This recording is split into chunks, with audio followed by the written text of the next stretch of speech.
A bitter pill to swallow, if you are a car enthusiast, is the fact that Americans are moving on from sedans. They want crossovers and SUVs for a variety of reasons, whether it's the practicality, the capability, the interior space, or even the value they provide at their price points. I still think, though, there's some people out there that look at a BMW X3 and say, you know what, that's more luxurious than a 3 Series, despite the fact that they're built on the exact same platform and have very, very similar interiors. But as a result, the 3 Series isn't as relevant as it once was here in the US. But if there's one car in the BMW lineup that can bridge the gap, it would be the BMW 4 Series Gran Coupe. Now, interestingly enough, this car has been somewhat misrepresented. I think you looked at the first generation and you said, okay, wait a minute. It's a hatchback version of the sedan, but because it has the 4 Series badge, shouldn't it be a 2-door? And really, the whole alphanumeric system made no sense. I think the idea here was that BMW wanted a sportier 4-door, where if you didn't want to go with the 3 Series, you could get the 4 Series Gran Coupe and it would be practical. And I think that really confused a lot of buyers, and I'm probably confusing you as well as I'm doing this intro. But for the second generation, I think we're going to find out that the G26 4 Series Gran Coupe now has a place in this market. It now has a place in this lineup. And as you can tell, it has the massive kidney grills, which makes it different than the 3 Series right off the bat. But also, I think it's going to go really well with the silhouette and design of this car, especially with the M440i. But the reason why I am here is to see if BMW finally has a car that can give the Audi A5 and S5 Sportback a run for its money. Because if you remember the first generation, it lacked the technology, it lacked the interior comfort, and really, it wasn't the most luxurious option out there. But I think things are going to be very different for the 2022 model, and that's why I am here. We're going to take a good long look at this car, take it out for a test drive, see how it compares to the A5 and SI Sportback, and also see why, if you're looking at buying a sedan or something that's not a crossover, but you also want to have that practicality, then maybe taking a look at the 2022 BMW 430i Gran Coupe might be a great decision. Now, before we get in this video, I want to give a huge shout and thank you to Herb Chambers BMW Sudbury in Sudbury, Massachusetts, for allowing me to do this review. Their link will be in the description below, so you can check out their extensive BMW inventory. Also, before we get started, make sure to hit the subscribe button and click the notification bell so you're notified every time a new video goes live on the channel. And so, without wasting any further time, let's get right in this review. BMW's lineup has grown extensively in the 21st century to offer a car or crossover for almost every market. But one vehicle that brought a lot of questions and intrigue was the 4 Series Gran Coupe. For manufacturers, redundancy in the product line is never a good thing. And for some consumers, they may have been confused as to what the Gran Coupe could offer compared to the 3 Series sedan. Banking on their success with the 6 Series Gran Coupe, BMW decided to explore new segments, and sure enough, within a few years, they'd have a direct competitor in the A5 Sportback. Now on its second generation, the 4 Series is receiving the attention and development it deserves. And with another chance at life, BMW is poised to bring practicality to the 4-door car market, while at the same time offering efficiency and bold styling. Starting off with pricing, the 430i Gran Coupe comes in at $45,200, which is about the same as an Audi A5 Sportback. However, if you're on the fence of whether to go with the 3 Series instead, you're looking at paying just under $4,000 more if you decide to go with the 430i. Besides the complete redesign, the 4 Series grows in length by about 5.5 inches, and has been widened by around an inch, giving you a bit more room for the interior. One thing to note here is that the lower roofline is going to mean less headspace for passengers in the second row.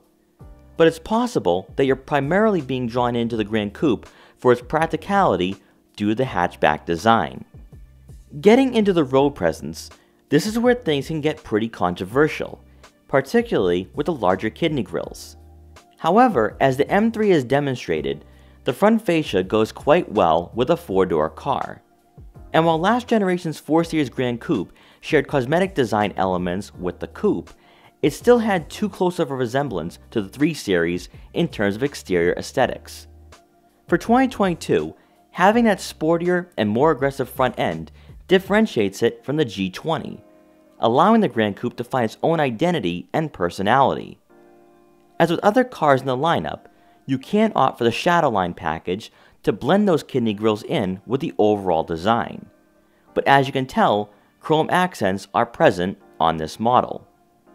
With the headlight housings and 4 Series bumper, this car looks a bit more aerodynamic than its 3 Series sibling, which is why there may be more appeal for this car besides its practicality.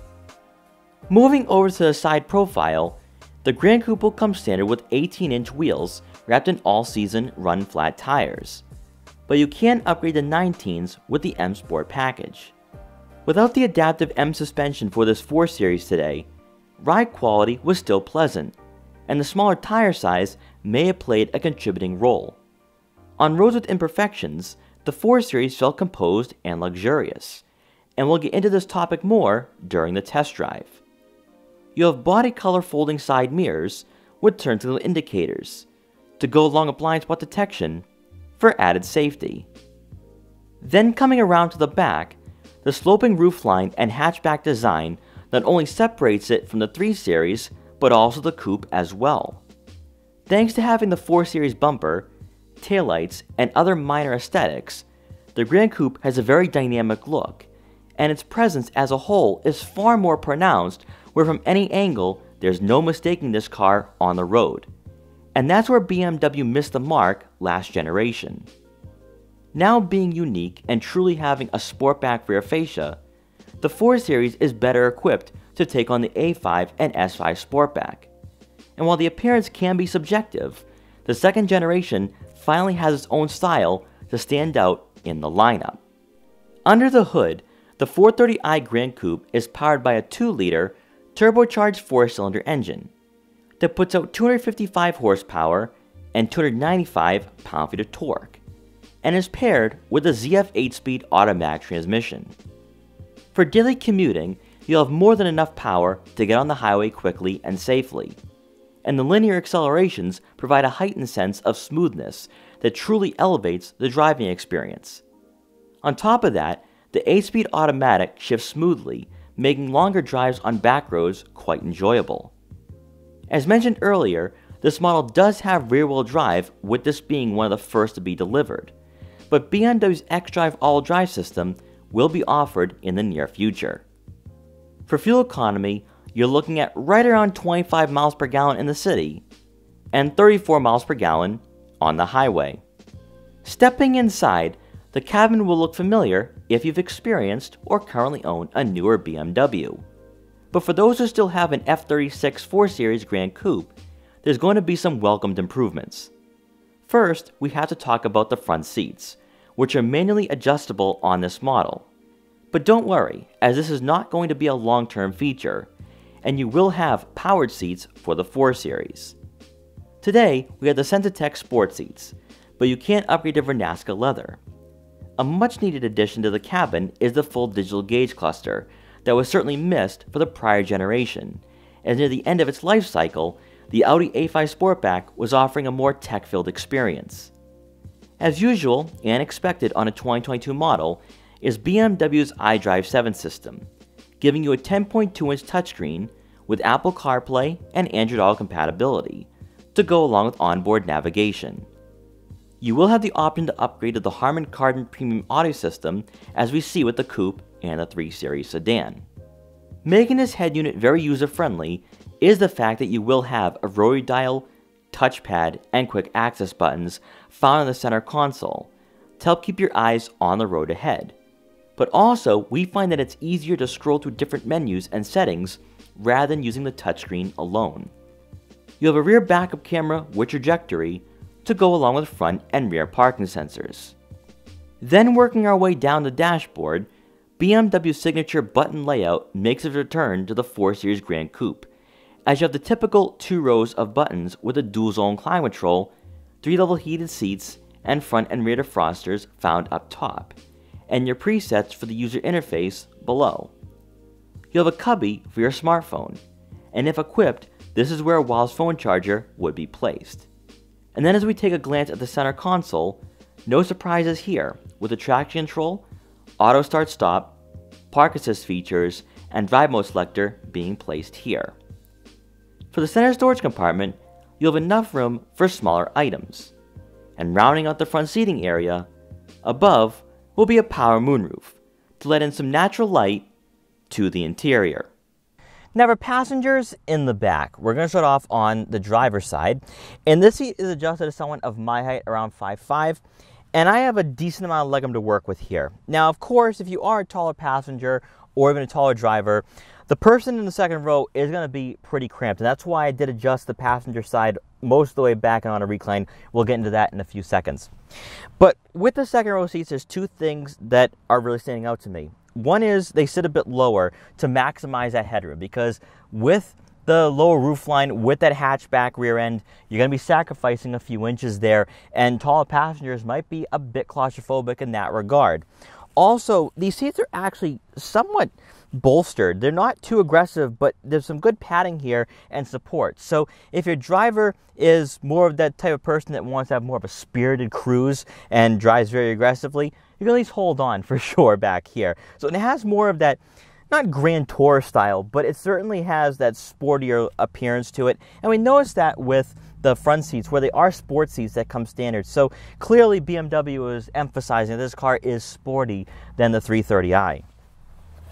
Now, for the center seat, there are actually some okay placements for your feet. The only issue is that the center hump is very aggressive. I don't think this car is wide enough where you could fit a third person back here, and that's the same can be said for the 3 Series as well. Cars this size, you're just not going to be able to have a third person of any size, whether it is a small kid or average size adult. So certainly keep that in mind. I do think that you can fit 2 average size adults back here, and they should be fine. They shouldn't be too claustrophobic, but this is in no way a family car where you can't try squeezing in that third person. Then on the passenger side, the seat is adjusted most of the way back. It's also on a recline, and I only have a few inches of legroom to work with here. Now, of course, myself, I'm going to be just fine at 5'5", but I do think that if you're on the height of 5'9" and above, you're probably going to hit your head on the headliner, and you're also going to find yourself a bit claustrophobic if there's a tall person in front of you. But of course, I do think that if you're average sized all around, I think you can be pretty comfortable back here for sure. I think there's enough room, there's enough space. But mostly the reason why you are going to go with the Gran Coupe is for the cargo room, but we'll get into that in about a minute. Also back here, you will have 2 rear air vents to go along with climate control, 2 USB-C inputs, and rounding out the rear seating area, you do get a center armrest with 2 cup holders. Now coming around to the back, one of the reasons why I want to go with the Gran Coupe is because you get a power liftgate. And inside, behind the second row seats, you're looking at right around 16 to 16.5 cubic feet of room, which is about 3 cubic feet more than the BMW 3 Series. I had to do some digging because the 3 Series, everyone keeps promoting it as having 17 cubic feet of room, even car and driver. But when you read further into those numbers, it's with the second row seats down. Now, we don't have any numbers for how much cargo room there is when the second row seats are down for the Gran Coupe, but this is far more practical than what you are going to find in most sports sedans and compact sedans in this price range and market. I was able to fit all my camera gear back here without any problems. I could also do some grocery shopping as well. If you are going on a road trip with the family, I do think you'll easily be able to fit probably 3 to 4 bags of luggage. So that's one of the reasons why you want to go with the Gran Coupe, just because it is going to provide more practicality. It's going to give you that room where if you are moving stuff around, you're not going to have any issues at all. Also back here, you will have some netting for some smaller items such as a first aid kit or maybe even some car detailing equipment, and that way they won't get spilt on your more valuable items. Also, another thing too that I like about the 4 Series Gran Coupe is that you will have a cargo cover right here, but also there's one mounted on the hatch itself. So that way, if you do leave this car unattended for a while, you will have that peace of mind knowing that no one will be able to peek in and steal what you have. And then once you're done, just press the button and the liftgate will close automatically. So as we get started on this test drive, I'm gonna do the best I can to not be redundant like I usually am when I feature the 3 and 4 series. In fact, this is the 6th time that I have featured a car, whether it's the 3 or 4, and then of course I filmed the M4 twice. And the 4 Series Gran Coupe is the reason why I'm gonna try not being redundant, because I always talk about how the G series is so much better than the prior generation. And the reason for that is because BMW went back to their roots. They went back to a better handling car, the suspension's better, the technology is exactly where it should be in the 2020s, and also the platform that they use, the cluster architecture platform, which I talked about very briefly with the M240i, is so much more robust and upscale than the prior generation. And if you do own a F36, you're going to notice the significant difference in quality and also driving dynamics if you walk into this model. I think a lot of people would look at the 4 Series Gran Coupe and question, why would you add another 4-door model to the line when you already had the 3 Series? And BMW was somewhat ahead of the curve, because it came out, I believe, in 2015, and Audi didn't respond with the A5 Sportback until, I believe, 2018. So there's a 3-year buffer there, and really, when it comes to Gran Coupes, you'd always look at, say, the 6 Series, compare that to, say, a Audi A7, and that was normal for cars of that size. But for cars of the size of the 3 Series, C-Class, and A4, it's not something we normally expect from the Germans. But when you look at where the sedan market has gone over the last 10 to 15 years, Americans are moving on. They want crossovers like the X3, they want the X5, and sedans are starting to lose their appeal. But with a Sportback rear end, with that hatchback, you now have the practicality of a smaller crossover, but you still have the driving dynamics and having that fun factor of owning a sedan. And that's where I think the 4 Series Gran Coupe had a lot of potential. The problem is, though, is that when you look at the F Series generation, it was falling behind when it came to technology. So when you did cross-shop it with an A5 Sportback around 2018, 2019, Audi's offering the virtual cockpit, whereas BMW is still giving you analog gauges. Now, some of you guys prefer the analog gauges. You don't really want to have a tech-filled experience. But here we are in the G26, and we have a full digital gauge cluster, which comes standard. We also have the 10.2-inch touchscreen with BMW's Idrive 7 system, which I think is a really great infotainment system and head unit, because you have the rotary dial touchpad and quick access buttons. But also, I think more importantly, is that you now have a car that is far different than the 3 Series in terms of its design. So you have the massive kidney grills, which are really starting to grow on me. I'm actually liking them a lot when I see the M4 and M3 drive by, and I do think it adds some character. I think it makes it look a lot different than other cars out there on the market, but also, more importantly, for this specific model, it's different than the 3 Series. And now you have at least something to look at and say, all right, so I have the 3 Series, which is the sedan, and I have the 4 Series Gran Coupe. They're both 4 doors. I can now fit people in the back. But the difference with the 4 Series is that it looks more dynamic, it looks more sporty, but also I have the hatchback. So now I have the ability to load up the car with some travel cases, then go on that road trip. And that's where the 4 Series Gran Coupe can be very popular and very appealing, because as we see with its closest rival, the A5 and S5 Sportback, those cars I see a lot more than the A4 on the roads. So clearly Americans are responding to more practical sedans out there on the market. Now currently I am in sport mode, which adds a nice weight to the steering, and even better, and I talk about this all the time with cars that are not performance driven, don't have the right engine under the hood, this doesn't feel fake to me. This is still a really good driving car, even in sport mode, where the gear shifts are crisp, of course, with the ZF 8-speed automatic transmission. And also one thing to note, and I didn't talk about this with the M240i, is that since this does not have the mild hybrid system, and you might not notice it it with the 4 Series, or at least the 430, is that the gear shifts are going to be a bit more violent and aggressive, and I like that as an enthusiast. But at least for the 430, it's very smooth, very direct, and even when it comes to the steering, I love having that weighted steering, and you do have somewhat aggressive 10 and 2 positions, even though this does not have the M Sport package. Now, when it comes to front vision, you do have plenty of it. Nice big window in front of you. A-pillars are somewhat aggressive, but the side mirrors are placed in a very good spot.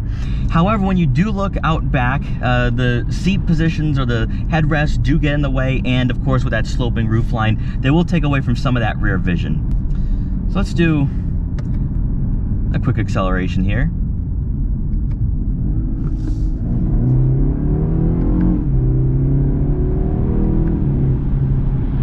Pretty nice, pretty quick. The BMW 430i will go from 0 to 60 in around 5.8 seconds. But one thing though that I've never experienced in a consumer BMW outside of the M2 and M4 is that this model does not have all-wheel drive. So the first 430i's are going to be rear-wheel drive, which is super rare to have up here in New England. We don't get a lot of rear-wheel drive BMWs for even a 3 Series or 4 Series, just because you're going to need that all-wheel drive system for the winter. But also another thing too, adding some character, and I don't mind this at all, is the fact that the seats are manually adjustable.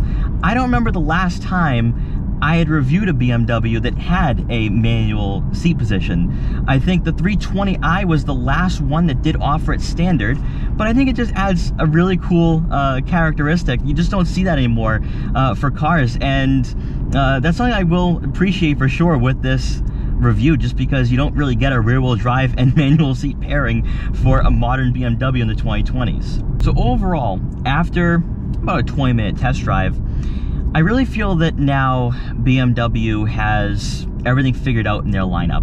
I felt that way when I featured the M240i last week, where it finally seems as though that BMW is seriously focused on the driving dynamics. They're focused on being back to the ultimate driving machine, because as I always say, and I promised I wasn't going to really be redundant or go to the same talking points I always do. But when you look back on that F Series, when you look back on the generation between 2013, 2018, you sit there and you wonder, man, like, where did BMW go wrong from the E Series when you had the E90, E92? And now when you look at what the G20, G22, and G26 are offering, you can now fully forget about that generation, and you can focus on what BMW is doing today. And what they're doing today is giving you a car that is refined, it feels upscale for the price point, but also you have modern technology, you have the driving dynamics that is suitable for someone who's looking to really get locked in behind the wheel. Someone who's not looking for a car that they can just kind of space out and not really enjoy the driving dynamics, but the badge on the front is what makes them feel better about what they just paid for. BMW is at least giving you a car that, yes, it has the BMW emblem, but with that emblem comes a great driving experience, comes fun handling characteristics, and also, I think, a car that now is perfectly suitable for the driver looking to buy a car at around 45 to 50 grand. So I think what buyers can really appreciate and what they're going to like about this generation, if you do own an F30, F32, or F36, is that this car is going to be all around better when it comes to interior quality, interior refinement, how it rides, the quietness of the cabin. And if you haven't experienced a G Series model yet, I recommend going to your nearest BMW dealer and test it out, because you're definitely going to come back to BMW after experiencing this car, or the 3 or 4 Series in general, just because they finally have given you a car that feels really good on the road. It feels planted, even for a 430i, which is pretty fantastic for a non-M model or M Performance model. And then also, of course, you get the technology, you get that modern layout that is exactly what you would expect from a car in 2021, and right now we're bordering on 2022. So I just think that finally the 4 Series Gran Coupe is getting the attention it deserves. It's the car that now looks different than the 3 Series. They've done a good job with it. And again, if you're looking for a sedan but you want something a little more practical that also looks a bit more dynamic and sporty, then you're gonna like the 430i. So in closing, what are my final thoughts for the 2022 4 Series Gran Coupe? Well, I'm really glad to see that BMW is bringing this car back for another generation, because I remember going to a local BMW dealership way before Boston Autoblog was a thing and way before I was doing car reviews, and I was looking at cars that I couldn't afford at the time. And the 4 Series Gran Coupe caught my eye because it had the sloping roofline, it had the hatchback design, but also had the 4 Series aesthetics. And it really separated itself from the 3 Series. My only issue was that when I stepped inside, the interior was somewhat cheap. It wasn't the highest quality materials, and also it really wasn't reflective of a car of its time. Where when you're looking at spending, $50,000 or even $40,000 for like a used model in 2017, 2018, and you don't have a full digital gauge cluster, you don't really have the best infotainment system, that's pretty rough, especially when Audi was coming out with the B9 A4, and the A4 was really a true luxury car and was way ahead of the F Series when it came to the 3 and 4 Series. But now for 2022, BMW has given the 4 Series Gran Coupe the G Series treatment.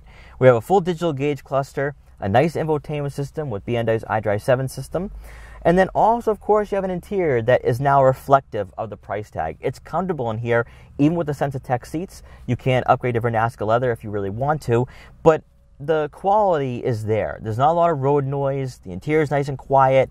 It's a luxury sedan. It's a luxury car. And I think buyers are going to love that, especially if they're holding out. Maybe they don't want to go with an A5 Sportback. Maybe they want to have a BMW. They want to have those driving dynamics. And that's what's great about the BMW 4 Series, because it's built in the cluster architecture platform. We have nice smooth steering. You have a car that is responsive even for a 430i, which is not something you expect for a car without an M badge. But it handles well, it drives well, the performance is there, and it's a car that I think is miles ahead from last generation. So if you are looking for a sedan, but you want something a little more practical, then the 4 Series Gran Coupe is definitely a car you should take a look at, because you have that extra practicality for the cargo area, but also you now have a car that is what you expect from BMW in 2021, where you have the technology, you have the performance, but also what I like too about the 4 Series Gran Coupe is that it doesn't look like the 3 Series. You have the bigger kidney grills, looks more dynamic, more aggressive. Some people like it, some people don't.